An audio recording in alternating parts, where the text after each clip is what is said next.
মৌলভীবাজারের 25 লক্ষ মানুষের চিকিৎসা খাতের একমাত্র সম্বল মৌলভীবাজার 250 শয্যা বিশিষ্ট সদর জেনারেল হাসপাতাল।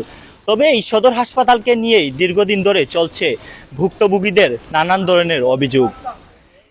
এখানকার স্থানীয় যে বাসিন্দারা রয়েছেন, সদর হাসপাতালের চিকিৎসা মান নিয়ে তারা একাধিকবার বিক্ষোভ সমাবেশও করেছেন। এরই প্রেক্ষিতে গতকাল হবিগঞ্জ জেলা দুদকের উপপরিচালক এরশাদ মিয়ার নেতৃত্বে 3 সদস্য বিশিষ্ট একটি টিম মৌলভীবাজার 250 শয্যা বিশিষ্ট সদর হাসপাতালে অভিযান পরিচালনা করে।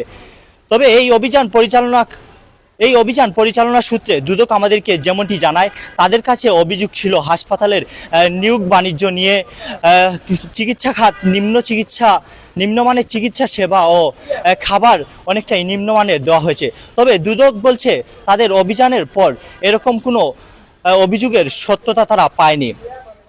আজ সরেজমিন আমরা মৌলভীবাজার 250 শয্যা বিশিষ্ট সদর হাসপাতাল পরিদর্শন করে স্বজনদের সাথে কথা বলে যেমনটি জানতে পেরেছি যে দুদকের অভিযানের পর হাসপাতালের চিত্র অনেকটাই পাল্টে গেছে। তবে তারা আমাদেরকে যেমনটি জানিয়েছেন যে হাসপাতালের যে বেডশিট রয়েছে সেগুলোর কাপড় অনেকটাই ময়লা ও অগুছালো ছিল। পাশাপাশি এখন পর্যন্ত পূর্বের তুলনায় খাবারের মান কিছুটা উন্নত হলেও তারা আরও উন্নত হওয়ার প্রত্যাশা জানান।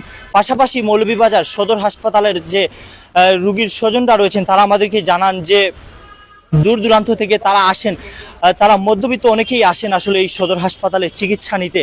তবে অনেকেরই সামর্থ্য নেই যে বহিরাগত থেকে যে ঔষধ কিনবেন। কিন্তু তাদের অভিযোগ রয়েছে যে সদর হাসপাতালে পর্যাপ্ত পরিমাণে ঔষধের সাপ্লাই থাকার পরেও অনেককেই আসলে বহিরাগত থেকে ঔষধ কিনতে হয়। সব মিলিয়ে মৌলভীবাজার 250 শয্যা বিশিষ্ট সদর হাসপাতালের দুদকের অভিযানের পর অনেকটাই চিত্র পাল্টেছে। তবে হাসপাতালের যে খাবারের মান রয়েছে সেটি নিয়ে অনেকেই প্রশ্ন তুলছেন। তাদের দাবি হাসপাতালের খাবারের মান আরও উন্নত করার। রকিবুল ইসলাম রকি, মৌলভীবাজার টিভি।